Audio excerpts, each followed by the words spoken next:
2026년 3월 19일 사순절 새벽을 여는 말씀은 요한복음 6장 34절에서 35절 말씀입니다.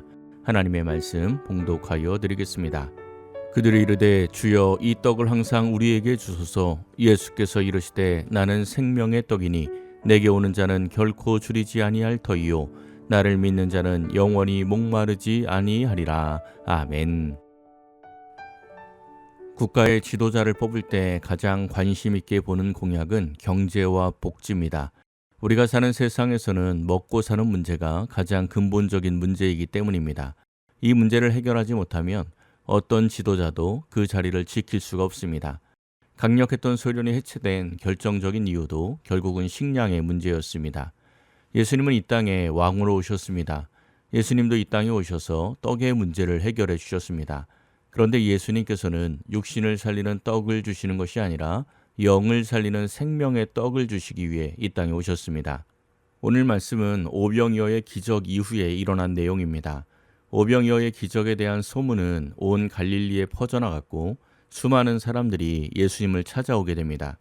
너무 많은 사람들이 몰려오자 예수님께서는 제자들과 함께 배를 타고 건너편 가버나움을 향해 갑니다. 그런데 그곳에서도 이미 수많은 사람들이 예수님을 기다리고 있었습니다. 모여있는 그 많은 사람들을 보며 예수님께서 말씀하십니다. 26절입니다. 예수께서 대답하여 이르시되 내가 진실로 진실로 너희에게 이르노니 너희가 나를 찾는 것은 표적을 본 까닭이 아니요 떡을 먹고 배부른 까닭이로다. 아멘. 수많은 무리들이 예수님을 찾아왔는데 그들의 목적이 예수님이 아니라 떡이라는 것입니다. 예수님을 왕으로 모시겠다고 찾아왔는데 세상의 왕을 찾듯이 육신의 떡을 해결해 줄 왕으로 예수님께 찾아왔다는 것입니다.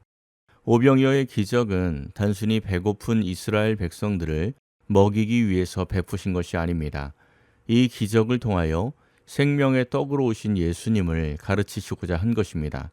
그런데 이스라엘 백성들은 그 가르침에는 아무 관심이 없고 그저 육신의 먹고 사는 문제를 해결해 줄 예수님만 바라보고 있는 것입니다. 우리는 지금 사순절 기간을 보내고 있습니다. 오늘 이 말씀을 통하여서 생명의 떡으로 오신 예수님을 바르게 이해하고 믿으시기를 바랍니다. 예수님께서는 수많은 무리들의 목적이 그저 세상의 양식이라는 것을 알고 그들에게 말씀을 하십니다. 27절입니다. 썩을 양식을 위하여 일하지 말고 영생하도록 있는 양식을 위하여 하라. 이 양식은 인자가 너희에게 주리니 인자는 아버지 하나님께서 인치신 자니라. 아멘. 너희들이 원하는 떡은 결국 썩어버릴 양식이라는 것입니다. 육적인 떡이 아니라 영생하도록 있는 양식을 위하여 일하라고 말씀하십니다. 그러자 무리들은 어떻게 해야 하나님의 일을 할 수 있겠느냐고 다시 묻습니다. 예수님께서 무엇이라고 말씀하셨는지 29절입니다. 예수께서 대답하여 이르시되 하나님께서 보내신 이를 믿는 것이 하나님의 일이니라 하시니. 아멘. 이스라엘 백성들은 하나님께서 보내신 이를 믿는 것이 하나님의 일이라는 예수님의 말씀에 내가 믿나이다 라고 대답하는 것이 아니라 또다시 질문을 합니다. 30절과 31절입니다. 그들이 묻되 그러면 우리가 보고 당신을 믿도록 행하시는 표적이 무엇이니이까? 하시는 일이 무엇이니이까? 기록된 바 하늘에서 그들에게 떡을 주어 먹게 하였다 함과 같이 우리 조상들은 광야에서 만나를 먹었나이다. 당신을 믿는 것이 하나님의 일이라면 우리가 무엇을 보고 당신을 믿겠느냐라는 것입니다. 광야 40년 동안 하나님께서 하늘에서 만나를 내려 먹게 하셨는데 예수님도 그런 표적을 보여주어야 우리가 믿을 수 있지 않겠느냐는 말입니다. 이 말은 얼마 전 베풀었던 오병이어의 기적을 매일 베풀어 달라는 우회적인 표현입니다. 이야기의 흐름을 잘 보십시오. 지금 무리들이 예수님을 찾아온 이유는 육신의 떡 때문입니다. 그래서 예수님께서는 썩을 양식, 육신의 떡을 위해서 일하지 말고 생명의 떡을 위해서 일하라고 말씀하셨습니다. 그리고 그 일이라는 것이 예수님을 믿는 것이라고 말씀해 주셨습니다. 그러자 이들이 다시 말하길 그렇다면 생명의 떡을 위해서 당신을 믿겠는데 그를 위해서 육신의 떡을 매일 먹여줄 수 있느냐라고 말하는 것입니다. 자꾸 원점으로 돌아가고 있습니다. 어쩌면 이 모습이 우리의 모습일 수 있습니다. 예수님은 우리에게 생명을 위하여 일하라고 계속 말씀을 하시는데 우리는 예수님을 믿을 테니 육신의 떡을 달라고 자꾸 요청합니다. 예수님께서 다시 대답하십니다. 32절과 33절입니다.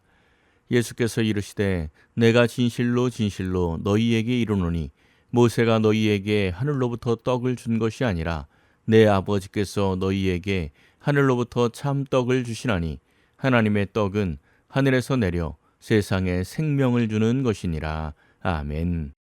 모세의 시대에 먹었던 하늘의 떡, 즉 만나가 아니라 이제 하나님께서 참 떡을 주시는데 그 떡은 하늘에서 내려 세상에 생명을 주는 것이라고 말씀을 합니다. 모세의 시대에 이스라엘 백성들은 광야에서 굶어 죽을 수밖에 없었습니다. 그런데 하나님께서 40년 동안 만나를 내리시어 그들을 살리셨습니다. 그 모습이 하나의 그림자가 되어 지금 참떡, 진짜 만나가 하늘에서 내려와 세상에 생명을 주실 것이라는 말씀입니다.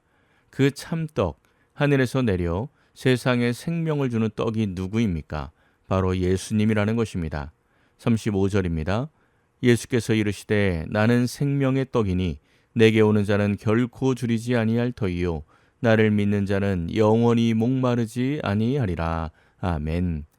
예수님은 나는 생명의 떡이니 라고 말씀하십니다. 예수님께서 왜 하늘에서 떡으로 내려오셨습니까? 38절과 39절입니다. 내가 하늘에서 내려온 것은 내 뜻을 행하려 함이 아니요 나를 보내신 이의 뜻을 행하려 함이니라. 나를 보내신 이의 뜻은 내게 주신 자 중에 내가 하나도 잃어버리지 아니하고 마지막 날에 다시 살리는 이것이니라. 아멘. 예수님께서 하늘에서 내려온 것은 우리를 다시 살리시기 위해서라고 말씀하고 있습니다.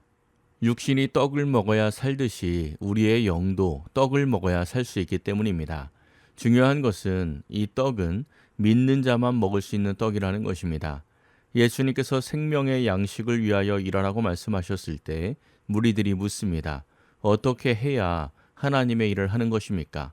다른 말로 하면 어떻게 해야 생명의 양식을 먹을 수 있습니까? 라는 질문입니다. 그때 예수님께서 무엇이라고 대답하셨습니까? 하나님께서 보내신 이를 믿는 것이 하나님의 일이라고 말씀하셨습니다. 예수님을 믿는 것이 하나님의 일이고 생명의 양식을 먹을 수 있는 방법이라는 것입니다. 그렇습니다. 예수님을 믿어야 합니다. 육신의 떡을 주시는 예수가 아니라 생명의 떡으로 오신 예수님을 믿어야 합니다. 그리할 때 우리가 그 떡을 받을 수가 있습니다. 예수님은 우리를 살리시기 위해 하늘에서 만나와 같이 내려온 생명의 떡입니다. 이제 육신의 떡만 먹으려고 하지 말고 먹는 자에게 생명을 주는 예수 그리스도의 살과 피를 먹어 참된 생명을 얻으시기를 간절히 축원합니다. 기도하겠습니다. 사랑의 하나님, 사순절 기간을 보내며 예수님을 더욱 깊이 묵상할 수 있게 하시니 감사드립니다. 우리에게 생명을 주시기 위해 하늘에서 생명의 떡으로 오신 예수님을 바라봅니다. 이제 주님의 말씀처럼 육의 떡이 아니라 생명의 떡을 바라보게 하옵소서. 예수님 걸어가신 십자가의 길을 믿고 따르며 그 떡을 먹어 주님이 주시는 영생을 소유하고 누리게 하옵소서. 모든 것을 감사드리며 우리 주 예수 그리스도의 이름으로 기도하옵나이다. 아멘. 오늘 말씀을 생각하고 하루를 결단하며 깊은 기도의 자리로 나아가겠습니다.